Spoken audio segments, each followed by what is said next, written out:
Good morning class. Mathematics जीवे में मैं पवन सर आप सभी का स्वागत करता हूँ। Class 9th maths 2 chapter number 3 जैसा आप जानते हैं चल रहा है और 3.1 के क्वेश्चन नंबर 7 तक हम लोग कंप्लीट कर चुके हैं। क्वेश्चन नंबर 8, 9, 10 इसमें से 9 सवाल को क्या किया गया है, इस साल के लिए आपके सिलेबस से बाहर कर दिया है।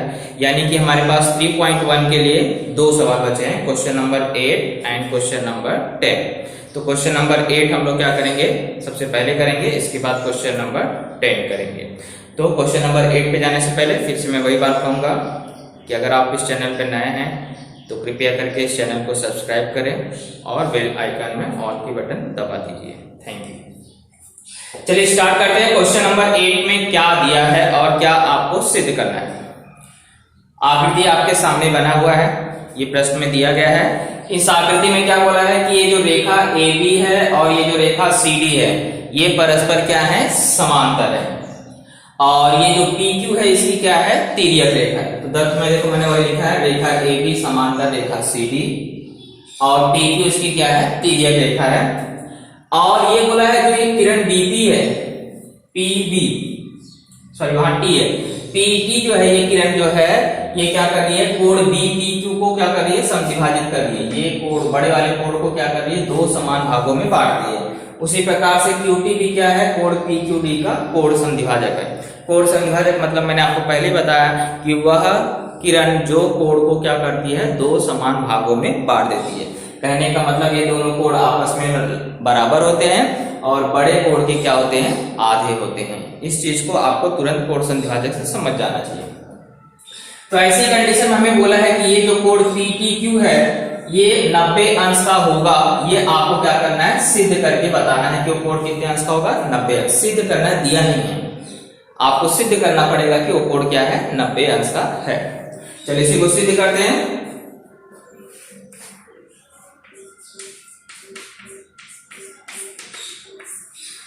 तो सबसे पहले दोनों रेखाएं समांतर है।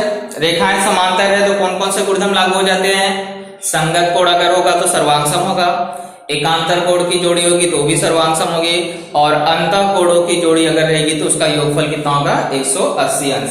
तो यहाँ जो हमें दिया है ये दोनों कोण किस प्रकार की कोण है, अंतः कोण है। और अंतः कोण है तो हम लोग क्या करेंगे, अंतः कोण का योगफल 180 अंश होता है, ये हम लोग क्या करेंगे, बताएंगे। क्लियर। उससे पहले जो कोण समद्विभाजक दिया गया है उसके माध्यम से हमें क्या ज्ञात होता है उसके बारे में हम लोग क्या करेंगे, चर्चा करेंगे। चलिए स्टार्ट करते हैं। सबसे पहले हम बताएंगे कि ये किरण PT और QT ये कोणों के क्या है, समद्विभाजक है। किरण PT और BPQ तथा किरण QT और PQD के क्या है, कोण समद्विभाजक है।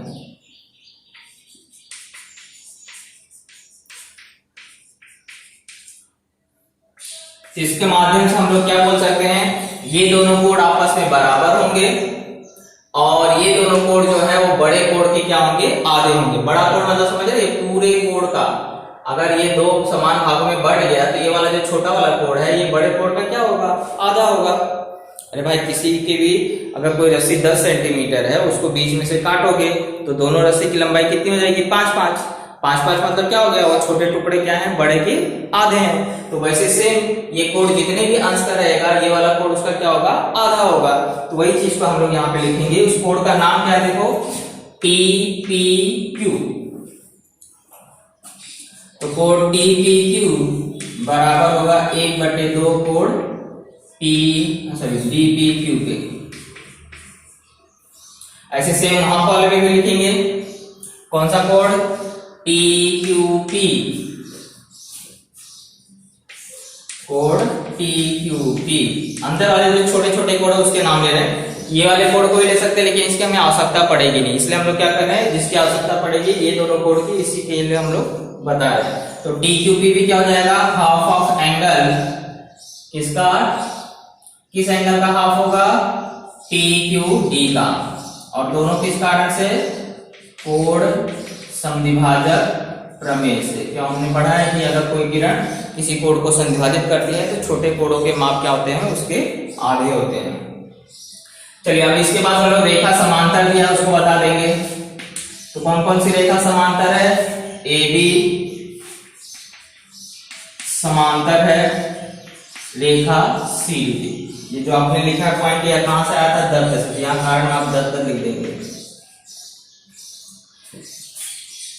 तथा पी क्यू इसकी क्या है? तिर्यक रेखा है।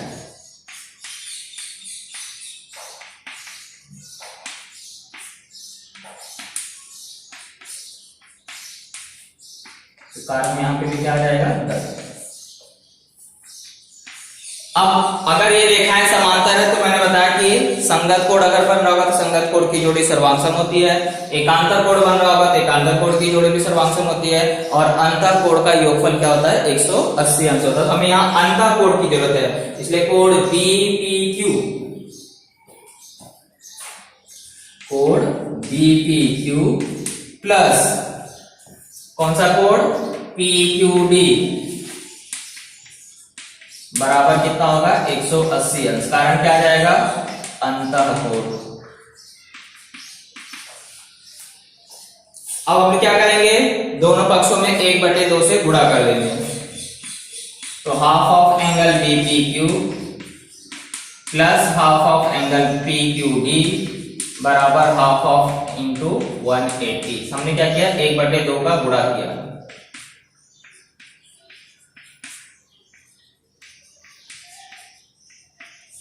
क्यों 1/2 का गुणा कर रहे हैं? क्योंकि हमें क्या चाहिए? हाफ ऑफ बीपीक्यू चाहिए ना, और हाफ ऑफ पीक्यूडी चाहिए। तो इसके लिए हम लोग क्या कर रहे हैं? सब में 1/2 का गुणा कर दे रहे हैं। तो इसलिए हम लोग जब हाफ ऑफ बीपीक्यू किसके बराबर है? टीपीक्यू। अब इसको हटा के क्या लिख देंगे इसकी जगह? टीपीक्यू प्लस इसका हाफ कौन है? पीक्यूडी का हाफ टीक्यूपी। और 180 का आधा कितना होता है? 90। यानी कि हमने ये सिद्ध कर दिया कि ये कोण और ये कोण मिलके कितने हैं? 90 अंश के हैं। अब त्रिभुज के तीनों कोणों का योगफल का गुणधर्म लगा के हम ये सिद्ध कर देंगे कि ये कोण भी कितने अंश का होगा? 90 अंश का। कौन सा त्रिभुज लेंगे? पीपीक्यू में 3 कोण है, तीनों कोणों का योगफल कितना होता है? 180 अंश। तो टीपीक्यू प्लस कोण टीक्यूपी और तीसरा कोण का नाम क्या है? पीपीक्यू बराबर कितना होता है? 180 अंश। कारण क्या लिखोगे? त्रिभुज के अंतःकोण।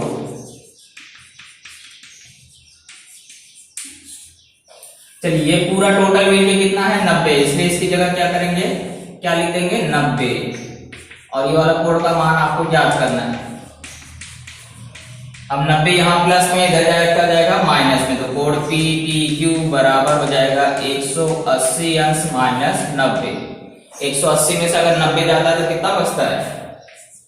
90 बचता है ना। तो इस तरह से हमारा ये सिद्ध हो गया कि ये जो कोण हमारा पीपीक्यू है वो कितने अंश का है? 90 अंश का है। ओके, तो पहला हमने क्या किया? कोण संधिभाजक से बताया ये कोण बड़े कोण का आधा होगा और ये वाला भी कोण क्या होगा? इस बड़े कोण का आधा होगा। इसके बाद हमने बताया ये रेखाएं समांतर है तो अंतःकोण का योगफल कितना होगा? 180 अंश। फिर इनके हाफ हमने 1/2 का सब में गुणा कर दिया। फिर हाफ ऑफ बीपी किसके बराबर था? टीपीक्यू इधर लिख दिया, इसकी जगह टीक्यूपी और बराबर कितना? 180 का आधा 90। यानी कि हमने सिद्ध किया कि ये दोनों कोण कितने अंश के हैं? 90 अंश के हैं। दोनों का योगफल, त्रिभुज के तीनों कोणों का योगफल का गुणधर्म लगा करके यहाँ पे इन दोनों का योगफल 90 था तो 90 लिखा, प्लस ये कोण ऐसे उतारा बराबर 180। 90 को पहले जाके घटा दिया तो हमारा कोण पीपीक्यू का मान कितना आ गया? 90। इस तरह से हमारा शादी पूरा हुआ। क्वेश्चन नंबर 10 आखिरी सवाल है 3.1 का। इसको हम लोग क्या करेंगे? कंप्लीट करेंगे तो हमारा 3.1 हो जाएगा। और ये सवाल इंपॉर्टेंट है और इसको जरा ध्यान से देखिए क्योंकि ये थोड़ा सा आपको कॉम्प्लिकेटेड है, यानी कि थोड़ा सा अगर आपको देखा जाए तो आपके लिए थोड़ा सा हार्ड पड़ेगा, लेकिन अगर आप ध्यान से समझेंगे तो आपको समझ में आ जाएगा। दिया गया है कि ये जो आपको आकृति है इसमें ये जो DE है रेख, ये DE और ये जो FG है ये दोनों परस्पर क्या है? समांतर है। DE और GF क्या है? परस्पर समांतर है। और ये जो किरण गई है EG ये कोण DEF को समद्विभाजित कर रही है और ये जो किरण FG है ये कोण DFF को क्या कर रही है? समद्विभाजित कर रही है। और इसके आधार पे हमें सिद्ध करना है कि ये जो कोड है DEF, ये जो कोड है वह EDF पे क्या है, EDF, E यहाँ है, D यहाँ है, F यहाँ पे, ये दोनों कोड आपस में क्या है, बराबर है, ऐसा आपको सिद्ध करके बताना है। और सेकेंड टारगेट आपको दिया है EF भुजा EF और FG, ये भुजा EF और ये भुजा FG, ये दोनों आपस में बराबर हैं। ये दो चीजों को आपको क्या करना है, सिद्ध करके बताना है, ये आपको दिया नहीं है। इसे कैसे सिद्ध करेंगे उसी के बारे में हम लोग क्या करेंगे, अध्ययन करेंगे। तो सबसे पहले जो आपको ये दोनों कोडों को बराबर सिद्ध करना है, इसको हम लोग क्या करते हैं, इसमें से एक कोड को A मान लेते हैं या X मान लीजिए, जो भी आपको मानना रहेगा। तो मैं कोड DEF को क्या मान लेता हूं, क्योंकि बार बार बड़े बड़े अक्षर नाम लिखने से क्या होता है, तकलीफ होती है, इसलिए हम लोग क्या करते हैं, उसको एक छोटा सा मान लेते हैं, उसको A मान लेते हैं। माना कोड DEF जो है वो कितने अंश का है, A अंश का, यानी उसको A मान लिया हमने। अब इसके बाद थोड़ा सा आगे हम लोग बढ़ते हैं। सबसे पहले इसको मैंने माना A। अब आपको रेखाएं जो समांतर दी गई है उसके आधार पर हम लोग बढ़ेंगे। सबसे पहले आप देखिए, ये जो DE है और ये जो GF है, ये दोनों परस्पर समांतर है और ये इसकी क्या है, तिर्यक रेखा है। यहाँ पे D है, यहाँ पे E है, यहाँ पे F है, यहाँ पे G है। तो आपको कौन से दो कोड बराबर दिख रहे हैं, यहाँ पे M है। देखिए ये जो कोड DEF है, ये वाला जो कोड है वह GFM के बराबर है कि नहीं है, क्योंकि कैसे कोड हुए, संगत कोड। अब देख रहे हैं ये दोनों रेखाएं समांतर और ये इसकी तिर्यक रेखा है, तो ये दोनों कोड आपस में क्या हो जाएंगे, बराबर हो जाएंगे। तो वही पहले पॉइंट को हम लोग यहाँ लिखेंगे कि रेख DE समांतर है रेख FG तथा तिर्यक रेखा कौन ले रहे हैं, तिर्यक रेखा EM। EM क्या है, तिर्यक रेखा।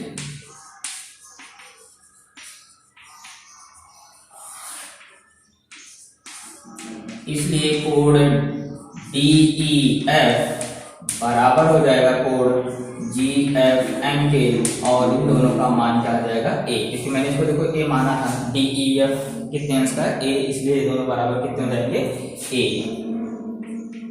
क्योंकि कैसे कोड है, संगत। तो कोड DEF ये वाला क्या हो गया, A अंश का, और ये वाला भी कोड कितने अंश का हो गया, A अंश का। आप यहाँ पे भी लिख सकते हैं, ये वाला जो कोड हुआ है कितने अंश का हुआ, A।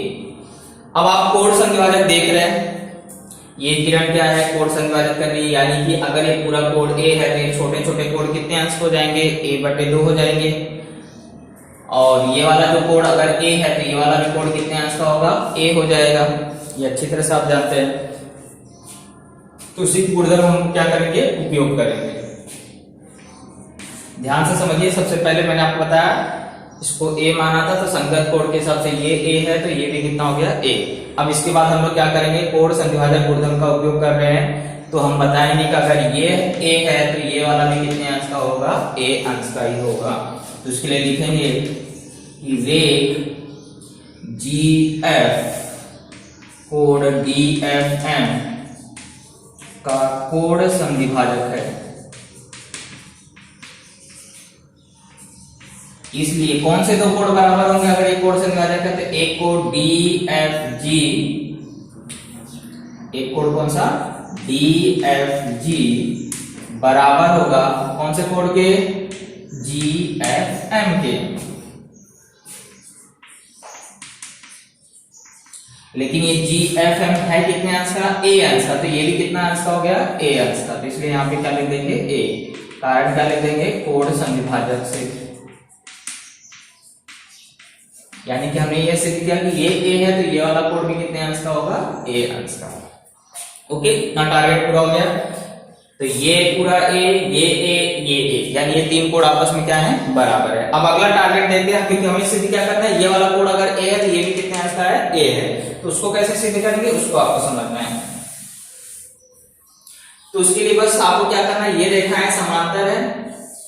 अब तिर्यक रेखा आपको सिर्फ बदल देना है।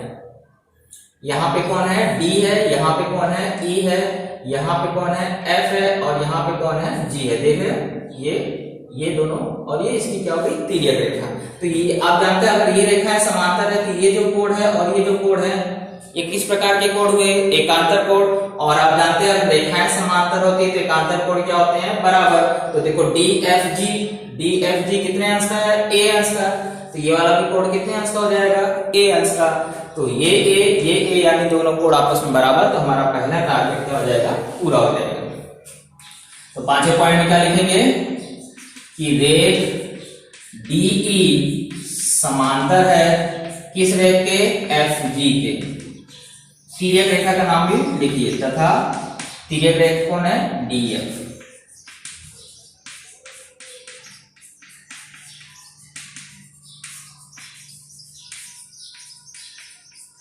ये सब पॉइंट कहाँ है, दत्त में। यहाँ पे भी कारण का लिख दोगे दत्त, जो प्रश्न दिया उसकी जगह कारण का लिखने का दत्त। तो कौन से कोण बराबर हुए, EDF, कोण EDF बराबर हुआ किसके, DFG के। किस कोण के, DFG।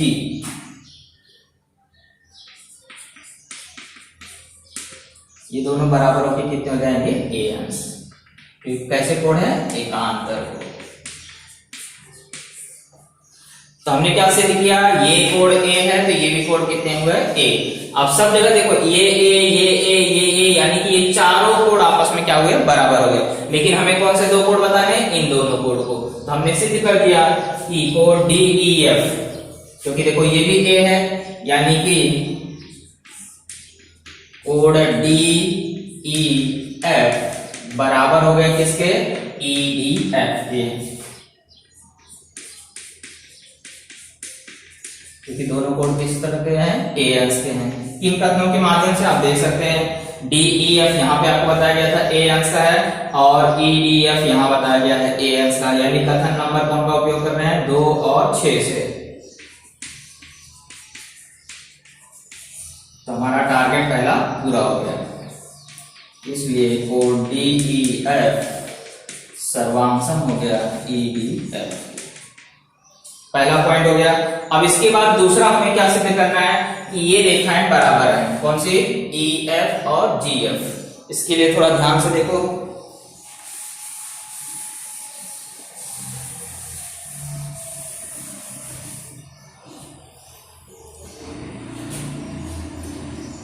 ये और ये क्या हुई, इसकी समांतर रेखा, और ये इसकी क्या हो गई, तिर्यक रेखा। तो ये वाला कोण और ये वाला कोण आपस में क्या हो जाएंगे, बराबर हो जाएंगे। परंतु ये और ये भी कोण आपस में बराबर हैं।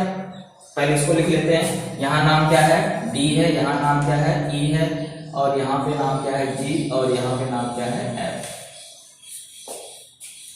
तो नंबर पॉइंट में क्या लिखेंगे कि रेख DE समांतर रेख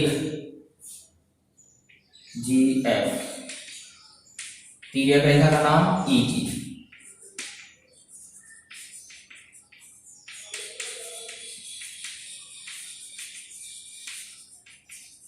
तो कोण कौन से बराबर हुए, DEG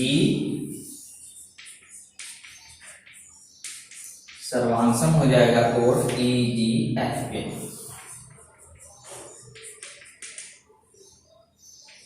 क्योंकि कैसे कोण है, एकांतर कोण। इसके बाद हम लोग क्या करेंगे, कोण संज्ञावाचक बुद्धियों से बताएंगे ये वाला कोण इसके भी बराबर है। कौन सा कोण, तो इसके लिए आप बता दोगे रेख EG जो है वह कोण DEF की क्या है, कोण संविभाजक है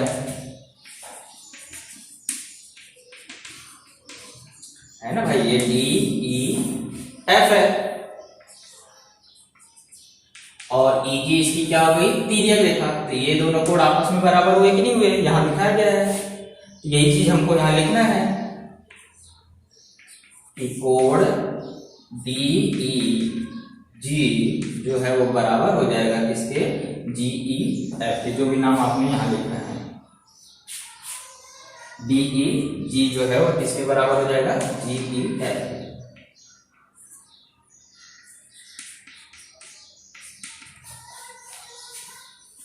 कोण संधिभाजक गुणधर्म से।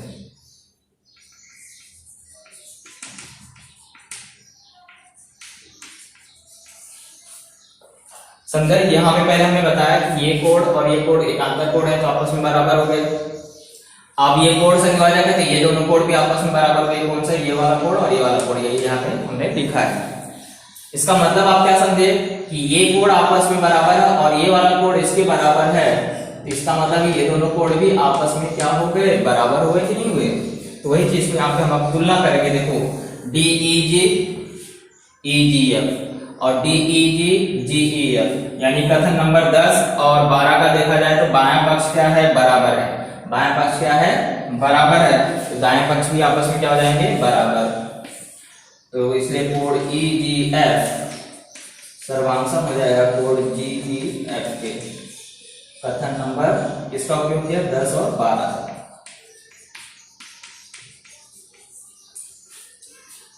तो यानी कि हमने क्या सिद्ध किया कि ये त्रिभुज एक है और इसके ये दोनों कोण आपस में क्या है? बराबर हैं।